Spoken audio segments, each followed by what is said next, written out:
दे धडक बेधडक आपल्या परिसरातील ताज्या घडामोडी, घटना, समस्या, विविध क्षेत्रातील सर्वदूर बातम्या पाहण्यासाठी लोकशक्ती लाईव्ह न्यूज चॅनलला सबस्क्राईब करा आणि नोटिफिकेशन मिळवण्यासाठी बेल आयकॉनला प्रेस करा।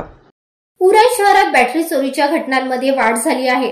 अंधारात पार्किंग केलेल्या गाड्यांच्या बॅटरी व टायर चोरीच्या वारंवार घडणाऱ्या घटनांवरून बॅटरी चोऱ्यांचे रॅकेट उरणमध्ये सक्रिय असल्याचे दिसून येते।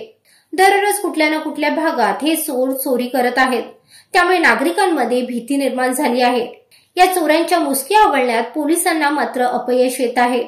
काही दिवसांपूर्वी उरण तालुक्यातील शेवा गावात गॅरेजमध्ये कामासाठी आलेल्या गाड्यांच्या बॅटऱ्या चोरीला गेल्या होत्या। नागरिकांनी सीसीटीव्हीच्या आधारे चोरट्यांची ओळख पटवून उरण पोलिसांच्या ताब्यात दिले होते, मात्र पोलिसांनी तकलादू कारवाई करत या आरोपींना सोडले असल्याचे नागरिकांचे म्हणणे आहे।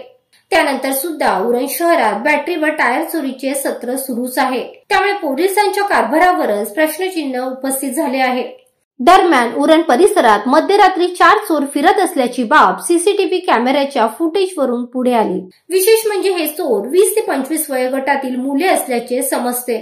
बॅटरी चोरी करण्याच्या उद्देशाने संशयास्पदरित्या फिरत असून 2 तरुण बॅटरी काढताना सीसीटीव्ही मध्ये दिसत आहे। पोलिसांनी लवकरात लवकर या चोरट्यांचा शोध घ्यावा व त्यांच्यावर कडक कारवाई करावी अशी मागणी नागरिक करत आहेत। लोकशक्ती लाईव्हसाठी न्यूज ब्युरो उरण। अशाच सच्चाई दर्शवणाऱ्या बातम्या पाहण्यासाठी लोकशक्ती लाईव्ह न्यूज चॅनलला लाईक करा, शेअर करा आणि सबस्क्राईब करा।